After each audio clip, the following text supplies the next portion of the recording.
tentang teknis praktikumnya, gitu ya. Materi-materinya apa saja sampai dengan minggu ke-14. Kemudian eh, kita juga akan bahas tentang pengenalan receiver GNSS beberapa tipe, yaitu tipe geodetik, ya, kemudian tipe navigasi, lalu OEM maupun chipset. Nah, itu apa? Kita bahas setelah ini ya. Sebelumnya, kita lihat dulu materi praktikum untuk mata kuliah praktikum survei GNSS ini itu apa, gitu ya. Materinya 14 hari ke depan, ya.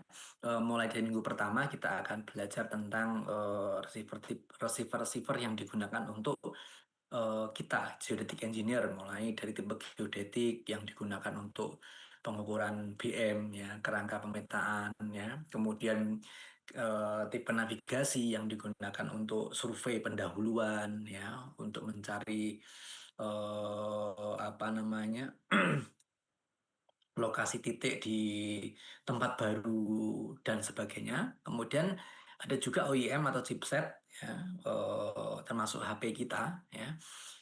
Bagaimana jika dia digunakan untuk mendukung pekerjaan kita sebagai geodetic engineer. Bagaimana potensinya dan limitasinya itu kita bahas. Minggu kedua kita akan membahas tentang bagaimana konfigurasi satelit GNSS itu dapat menghasilkan penentuan posisi yang bervariasi dari waktu ke waktu, ya. Ketelitian dari penentuan posisi itu bisa dipengaruhi oleh banyak hal, salah satunya itu konfigurasi satelit.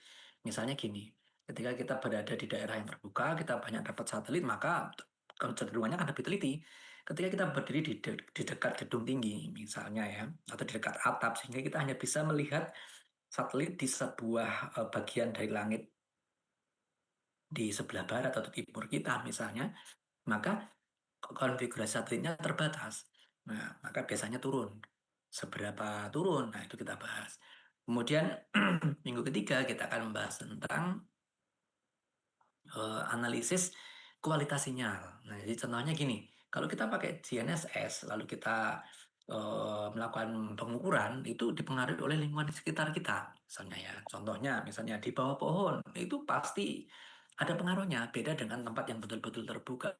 Bagaimana jika berada di dekat objek yang tinggi, yang rigid, ya, rigid itu berarti keras, gitu ya, solid, gitu ya, tidak ada banyak pori-pori permukaannya, dia lebih lebih reflektif dibandingkan objek yang ketinggiannya sama tapi dia less rigid, misalnya kaca dibandingkan dengan batu, ya, jelas lebih reflektif kaca dibandingkan dengan Bukit Kapur, misalnya, jelas jauh lebih reflektif kaca, lebih apa, dalam konteks memantulkan sinyal pasti lebih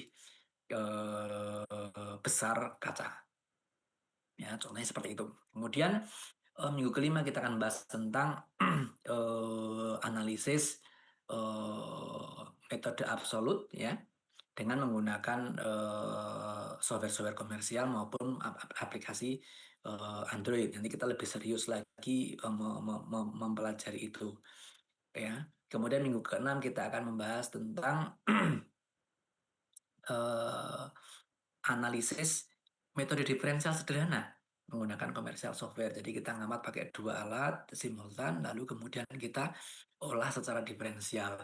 Nah, hasilnya kita bandingkan dengan metode absolut, gitu ya. Seberapa jauh peningkatan ketelitian penentuan posisinya. Minggu 6, minggu 7, minggu 8, ya, itu survei pendahuluan dan pembuatan desain jaring. Kalau kita mau bikin kerangka survei pemetaan, kita perlu survei pendahuluan ke lokasi, lalu menentukan titiknya ada di mana saja, ngamatnya kapan, jam berapa ngamat di mana, bagaimana pergerakan alat dan timnya, dan sebagainya dibahas di situ.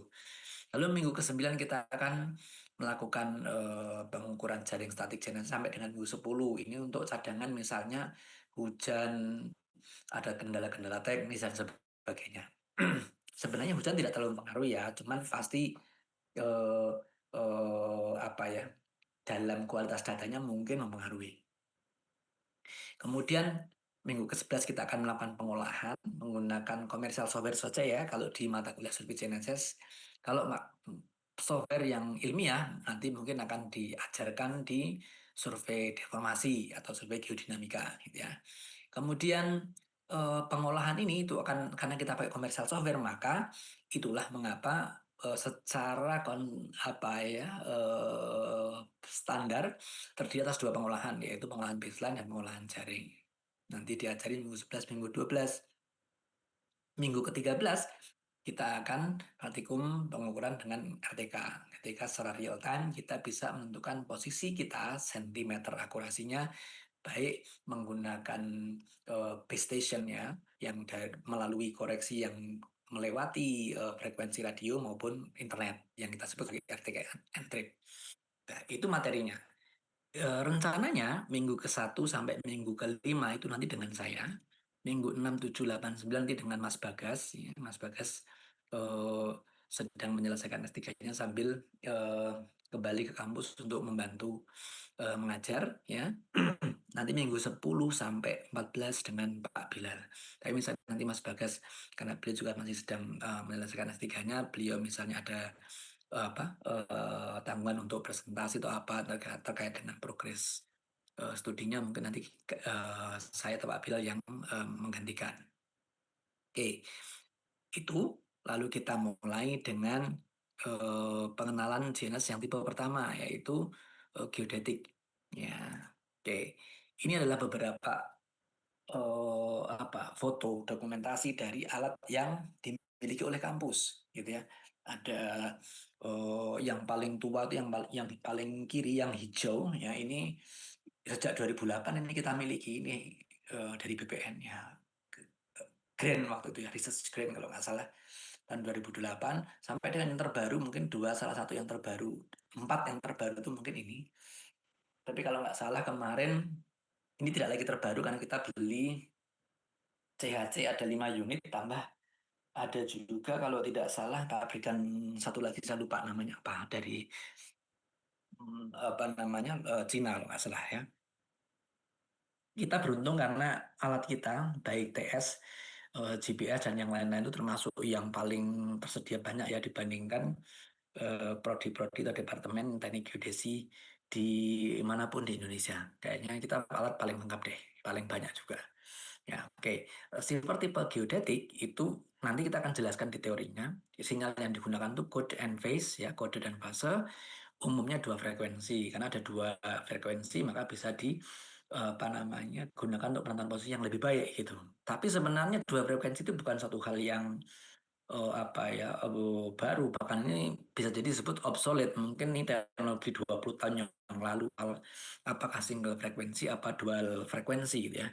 Sementara 2015 ke sini itu sudah bukan lagi dual frekuensi, tapi kita nyebutnya multi satellite. Karena apa? Karena dulu tuh hanya GPS dan GLONASS dan setiap GPS dia punya L1, L2 ya, frekuensi satu, frekuensi dua. GLONASS punya frekuensi satu, frekuensi dua. Sekarang itu satelitnya banyak sekali gitu ya.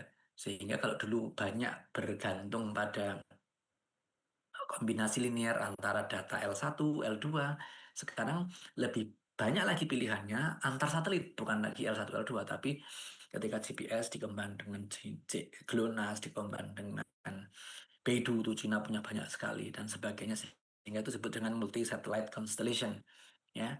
Kemudian akurasinya ya bisa sampai milimeter seperti di tabel ini. Itu untuk survei deformasi, geodinamika itu bisa sampai milimeter kalau kita pakai scientific software. Ngamatnya ya minimal mungkin 24 jam dan biasanya direkomendasikan 10 hari non-stop. Baru kita dapat milimeter. Ya.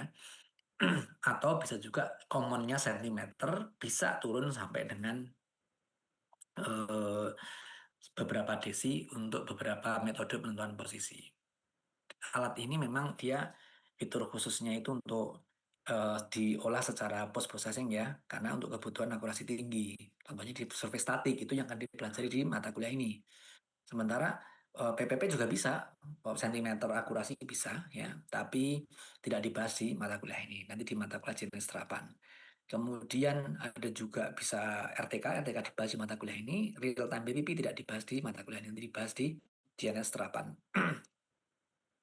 Kemudian aplikasinya tadi untuk survei pemetaan, ya penentuan posisi teliti, termasuk structural monitoring seperti apa namanya Suramadu, Borobudur, ya gedung-gedung tinggi di Jakarta, apa bendungan-bendungan itu semuanya pasti ada geodetic GNSS receiver yang apa namanya beroperasi secara terus-menerus 24 jam nonstop ya untuk memantau stabilitasnya biasanya. Termasuk juga seluruh monitoring di tambang banyak yang pakai ini ya, termasuk misalnya kayak pekerjaan-pekerjaan tol terutama yang di pinggir laut dia biasanya ada embankment atau apa namanya timbunan yang di situ nanti juga akan dibangun jalannya sih, tapi timbunan itu biasanya kan dia dikasih tanggulnya dulu diisi tanah. Nah, proses settlenya tanah dari mulai diuruk biasa sampai dengan dalam tanda petik tidak banyak bergerak lagi itu biasanya apa namanya dipantau dengan GPS ya. Mesin guidance juga sama, banyak alat berat itu mesin guidance-nya pakai RTK ya. Lalu GPS tipe geodetik itu biasanya dia capable mengeluarkan raw data atau data mentah sesuai dengan format pabrikan itu. Kita nyebutnya native lah, native format itu karena sesuai dengan pabrikannya. Nah, setiap native format ini bisa diolah dengan komersial software dia sendiri. Nah, kalau kita kerja pakai multi alat, ya alatnya dari berbagai merek, maka kita perlu merubah format native itu ke sebuah format yang bisa untuk pertukaran antar receiver, namanya receiver independent exchange format. Nah, kalau sudah dirubah ke Renex, kita bisa olah di software manapun. Ya, jadi ini format universalnya. Saya tidak akan bicara banyak tentang konfigurasi alatnya ya. Nanti pas minggu keberapa yang mungkin minggu ke-6 ya. Nanti dengan Mas Bagas langsung berlatih alatnya dan alatnya bertentu yang digambar ini ya. Cuman ini untuk menekankan bahwa GPS tipe geodetik itu setupnya kira-kira seperti ini. Biasanya dia ada receiver di atas, ada semacam extension ya untuk menghubungkan tribah dengan alatnya ya. Kemudian didudukkan di atas statif untuk centering di atas titiknya. Lalu kemudian biasanya ada controller juga, dia macam-macam, ada yang Windows Mobile, ada yang perangkat apa operating system lain. Mungkin teman-teman bertanya, Pak, kan sekarang udah zamannya smartphone, kenapa pakai itu? Oh, pakai Android sebagian besar bisa ya. Setiap pabrikan nggak sepertinya dia menyediakan aplikasi yang berbasis Android untuk untuk controlling receivernya. Masalahnya ketika kita kerja beneran di cuaca yang panas, terik, dan sebagainya itu menggunakan Android could be less convenient karena misalnya auto brightness ya suhu heating up device-nya lalu dia akan cepat habis misalnya nggak senyaman kalau pakai alat ini yang memang didesain untuk itu ya kontrol bawaan alatnya itu contohnya seperti itu. Lalu kemudian nanti saat ini baru di awal tapi sudah saya wanti-wanti ketika setup alat tuh hati-hati ya menghubung-hubungkan bagian dari alat itu biasanya hal kecil yang kadang miss itu adalah ini ada ulir misalnya mekanismenya. Kalau kita mengulirkan ke dua part berbeda, maka yang diputer yang lebih ringan, biasanya lebih murah sih dia. Diputer yang lebih ringan, yang lebih berat, yang lebih mahal, partnya itu biasanya diem dia ya supaya apa kalau dia kita putar yang bagian ini maka ini kalau misalnya kita tidak pas posisi ulirnya mungkin berhenti, tapi kalau kita putar yang ini tidak pas posisi ulirnya dia masih bisa gerak karena berat toh momentum toh nanti dia merusak ulirannya ini. Kalau udah rusak nanti nggak bisa dipasang mentok sesuai seharusnya seperti ini, mungkin agak tertahan sedikit seperti itu. Lalu kemudian itu juga ada dalam survei Janes itu sebuah permintaan atau standar untuk mengarahkan antenanya ke utara. Nah, nanti baca manual booknya masing-masing dari alatnya. Karena kan Pak, yang diarahkan ke utara itu bagian mananya apa? Mereknya atau apa? Itu biasanya ada kayak keterangannya. Lalu kemudian eh, apa namanya? Biasanya setiap eh, peralatan itu dia punya software ya yang digunakan untuk mengkonfigurasi. Konfigurasinya bisa banyak ya, mengatur sampling rate-nya per berapa detik, bisa 15 kah, 30 kah, 5 detik kah dan sebagainya itu bisa diatur. Lalu kemudian bisa juga cut angle ya, elevation mask gitu. Misalnya kayak kita tidak menginginkan satelit-satelit yang terbang rendah di bawah 15 derajat untuk kita rekam. Kenapa? Karena banyak mengandung kesalahan. Misalnya itu bisa kita setting di software-nya, misalnya seperti itu. Atau kita bisa pengen secara intentionally disable beberapa satelit yang memang misalnya ada report dia sedang bermasalah. Biasanya di setiap masing-masing penyedia satelitnya, GPS kah, GLONASS kah, Galileo dan sebagainya itu disebutkan ya almanaknya bahwa dari minggu sekian ke minggu sekian satelit nomor segini datanya ngaco, misalnya mungkin ada error di softwarenya di onboard of the satellite bisa jadi, maka ditandai jangan dipakai gitu. Itu bisa kita lakukan. Nah, kemudian sedikit tentang operating procedure, walaupun mungkin teman-teman dahulu akan mengoperasikan alat ini sekitar mungkin minggu ke-5 atau minggu ke-6, tapi tidak ada salahnya ya saya sampaikan sekarang. Jangan lupa setiap kali mau mengoperasikan alat yang ini, yang geodetik ini, itu download panduan penggunaan alatnya, manualnya, dibaca, cek kelengkapannya ya. Kenapa? Kadang ada satu part kecil seperti ini, ya, antena ini, namanya antena pigtail ini. Karena lupa kececer, ketinggal di lokasi survei pas ngeluarin nggak hati-hati dia keluar dari boxnya, dinding, pulang hilang. Ini harganya 4,5 juta sekarang ya satu ini. Ya, ini biasanya modem UHF ini atau bisa juga antena untuk connect ke internet biasanya. Seperti itu ya. Nah, kemudian eh, selalu secara periodik misalnya ngecek kapasitas baterainya berapa, dia masih tahan berapa lama. Alat-alat kita soalnya dipakainya nggak cuma untuk kuliah ya, dipakai untuk penelitian, pengabdian masyarakat ya, beberapa proyek sehingga mungkin kita perlu pastikan apakah masih performance yang bagus nggak baterainya kalau pakai GPS tipe geodetik. Termasuk juga memorinya, dia oh, berapa kapasitasnya, ada data-data sebelumnya yang bisa dihapus nggak, dan sebagainya. Itu komunikasikan dengan Mas Hanung, dengan asisten, dengan saya. Lalu kemudian jangan lupa setiap alat itu punya software, jangan lupa downloading, ya. Lalu kemudian itu biasanya kita gunakan untuk mulai dari download, memproses, dan sebagainya. Kemudian nanti juga ada formulir pengukuran, di mana kita eh, walaupun mengukurnya digital ya di download lalu diolah, kita tetap perlu selalu menuliskan laporan pengukuran itu dalam formulir cetak itu ya. Itu untuk memandu misalnya terjadi sesuatu saat mengukur, ada catatan-catatan yang perlu dituliskan di situ, tuh dituliskan di formulirnya. Belajar juga nanti membuat rencana kerja ya, pergerakan alat ketika kita diberi 3 alat tapi titik yang mau diukur 12. Nah, gimana pergerakannya itu nanti dibahas di situ ya. Terus jangan lupa seperti TS dan alat lainnya, GPS itu kan kita targetnya milimeter atau sentimeter akurasinya, sehingga centering harus akurat ya. Ya, di samping alatnya harus dirangkai dengan cermat, centering harus akurat. Ya, harus akurat. Kemudian tadi bagian mana yang diorientasikan ke utara ya. Kemudian tinggi alatnya harus diukur dengan benar ya. Apakah true vertikal seperti ini ke bawah atau slant height ini miring seperti ini. Ini ada contoh beberapa cara menentukan tinggi alatnya. Ada yang uh, dari titiknya, pelurusannya ke arah antena reference point yang ARP. Ada slant height itu yang ini dari ujung antena ke titiknya, atau bisa juga measuring hook nih lurus seperti ini lalu ke sana ya. Atau fixed height tripod length itu yang ini ke sini, contohnya sampai ke tripodnya ya. Contohnya seperti itu. Ya, nah kemudian ini adalah contoh spesifikasi alat terkini yang dimiliki oleh kampus, walaupun saat ini bukan yang terbaru sih. Ya, tapi salah satu yang terbaru ya, GR5 yang dimiliki oleh kampus ini dia punya 226 channel ya. GNSS, bisa GPS, GLONASS, BEDU, NSSS, GZSS, dan lain-lain ya. Bisa juga digunakan untuk ukuran statik maupun RTK, baik melalui UHF ya, gelombang radio, maupun melalui Entrep internet ya.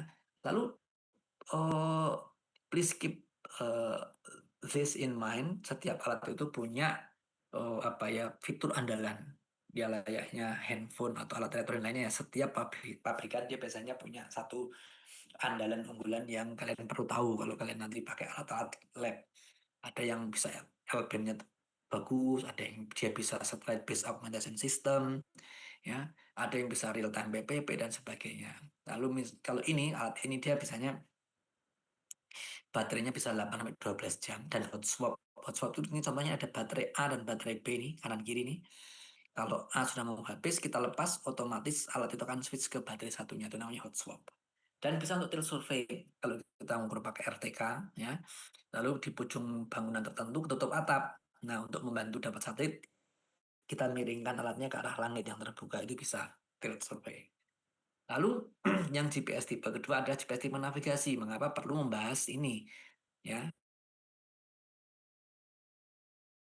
dahuluan ya. Jangan bayangkan itu cuma di Jogja ya. Kalau ke hutan, ke area yang remote banget gitu ya, susah internet, BTS aja jauh, it will be not convenient to use our handphone. Ya, kita bisa kok nyari lokasi itu pakai handphone, pakai Google Maps, jauh lebih mudah ya. Tapi kalau lokasinya di sini, jangan bayangkan selalu di Jogja, di daerah yang susah sinyal saja, ini sudah kita akan struggling. Makanya perlu belajar GPS tipe navigasi.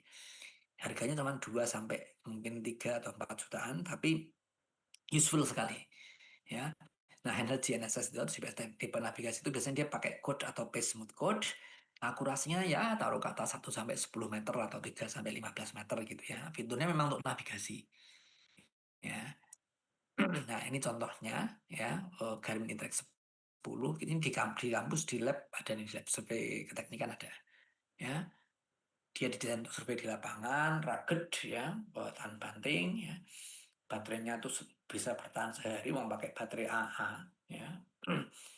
Jadi kita nggak perlu pusing ngecas gitu ya, lupa ngecas kan repot ya. Tapi kalau pakai ini tinggal beli baterai AA banyak aja, selesai ganti gitu enak. Ya. Nanti kalau kalian survei berhari-hari di remote area apa enak. Kalau pakai ini tuh sudah terbiasa, wah enak sekali. Nggak ngandalin Android yang mungkin akan heating up saat sinyal timbul tenggelam ya dan sebagainya itu. Dan dia preloaded maps ya, tidak perlu online, bisa kita gunakan ya, cocok untuk survei di area rural dan sebagainya yang susah sinyal. Nah, salah satu kelebihannya karena dia memang dibangun untuk survei ya, maka suhunya stabil, nggak heating up ya. Memang ada peta tapi nggak sedetail Google Map atau OpenStreetMap ya. Terus kemudian sayangnya ya, walaupun kadang ada yang touchscreen, itu jangan bayangkan dia sesensitif ini ya handphone kita. Nggak seperti itu. Ada juga yang pakai rocker keypad seperti ini, masukinnya informasinya, jadi itu agak perlu kesabaran. Nah, balik lagi pertanyaan yang tadi saya sempat lontarkan, kalau pakai smartphone gimana Pak? Faktanya kita tuh sekarang sering pakai. Boleh gitu. Ini contohnya, eh, kalau kita pakai iPhone, kalau kita pakai smartphone ya, sebenarnya kita sedang menggunakan chipset GNSS dari smartphone ya. Ini contohnya kalau iPhone 5S ya, eh, chipset GNSS-nya itu yang ini. Wah, ini contohnya agak obsolete banget ya, sekarang udah 16, iPhone 16 ini contohnya iPhone 5S yang nggak apa-apa. Ini contoh aja. Ini GPS transceivernya di sini. Yang ini kuning nih. Qualcomm seri ini dia 3G, 2G, kemudian GPS transceiver ini. Ya, yang kuning ini, yang merah ini. Ya, contohnya seperti itu. Ya. Nah, ini bisa menjadi pengganti atau pelengkap survei dengan Genesis handheld ya. Bisa kalau di daerah yang sinyal tidak terlalu susah ya. Kemudian kita bisa mengkondisikan tidak terlalu heating up. Apa pas pakai itu mungkin auto brightness-nya dimatikan dan sebagainya atau bagaimana lah gitu ya. Biar tidak heating up. Kalau heating up pasti GPS-nya ikut turun performance-nya kalau ketika device-nya panas itu sudah pasti gitu ya. Kemudian baterai badannya menjadi lebih boros saat digunakan untuk bernavigasi. Ya, kemudian sebagian besar menggunakan online maps, ya, seperti Google, OpenStreet dan sebagainya. Cocok untuk survei di area perkotaan atau daerah yang dengan sinyal internet yang relatif stabil. Sayangnya suhu device cenderung naik saat digunakan bernavigasi. Apalagi ketika sinyal timbul tenggelam, sinyal internet timbul tenggelam, dia biasanya heating up, ya. Kemudian peta online map, karena petanya itu online ya, ke Google Map, OpenStreetMap, maka ya pasti detail gitu ya. dan interaksinya juga mudah kan layarnya itu memang layar handphone ya. Biasanya ya dia bisa GPS, GLONASS, Beidou, Galileo dan lain-lain lengkap lah. Seperti contohnya ini punya saya ini Mi 8, Xiaomi Mi 8 handset tahun 2018 yang masuk Indonesia 2019. Itu dia bisa se gini banyak di dapat satelitnya ini. Ini punya saya ya. Lalu kemudian saya pernah ngamat selama 632 detik ya. Driftingnya dari koordinat yang diketahui itu cuma 0,32 kesalahannya. Jadi cukup teliti ya, tapi tidak semua handphone itu seperti ini, tergantung handset kita masing-masing. S24 Ultra sudah di mata kuliah jenis terapan sudah pernah ada yang ngaji, bagus banget hasilnya. Ya biasanya memang harga sesuai dengan performa ya. Nah sekarang tugas praktikumnya apa? Mana saya sampaikan di regu kelas sebelah dan kelas ini tenang, minggu satu itu nggak perlu pakai alat dari lab kok. Ya, kalian cuma perlu pakai alat dari handphone masing-masing, ya, melakukan penentuan posisi dan please apa namanya jangan cuma sekali, ya. Pastinya namanya kita diajari geodesi setiap mengukur suatu objek itu berkali-kali.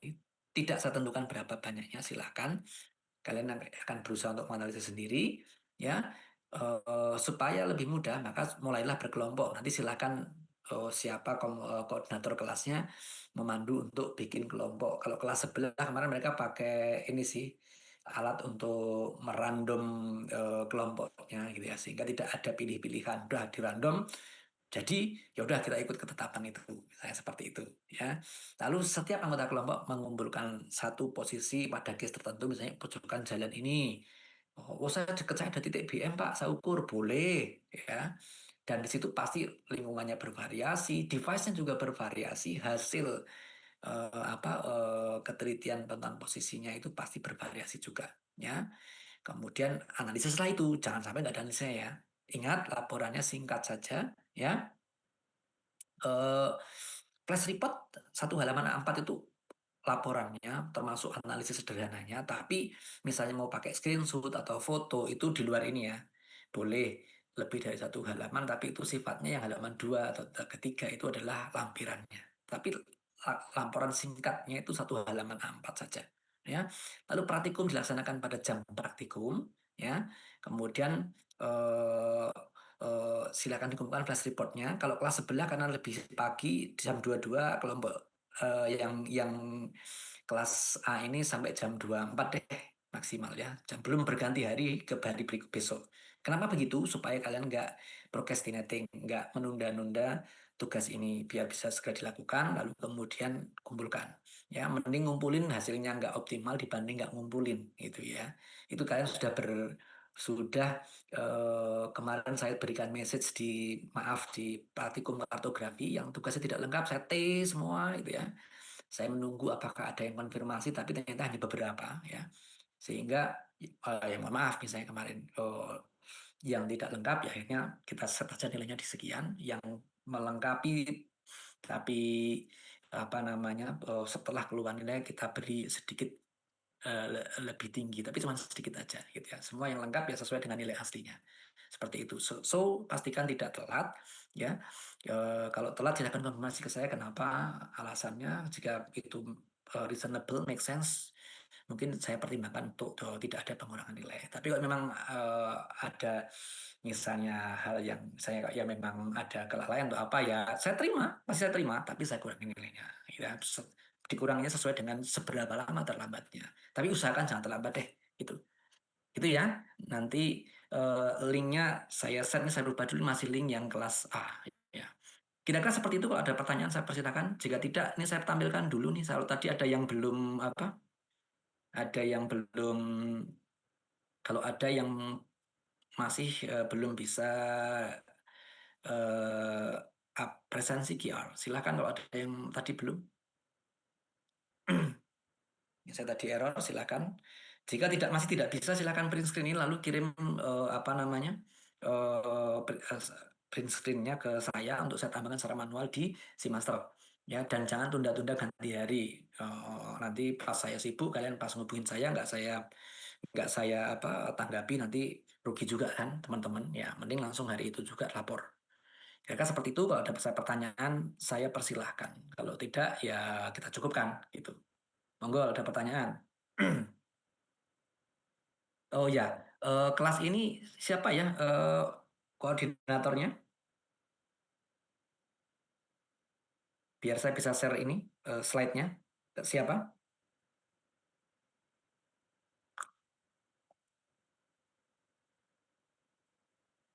Lois, oke. Lois, nanti tolong japri saya. Kalau saya belum punya nomornya, saya tolong dijapri sama Lois. Nanti saya kirim slide-nya ini.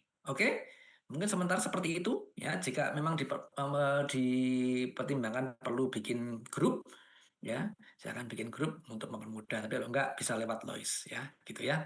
Oke, Lois hubungi saya ya. Saya kirimi slide-nya. Mungkin seperti itu. Sepertinya tidak ada pertanyaan. Oh, ini masih ada yang QR. Kalau apa namanya tidak ada pertanyaan, teman-teman boleh meninggalkan ruang Zoom ini. Mungkin silahkan berkoordinasi di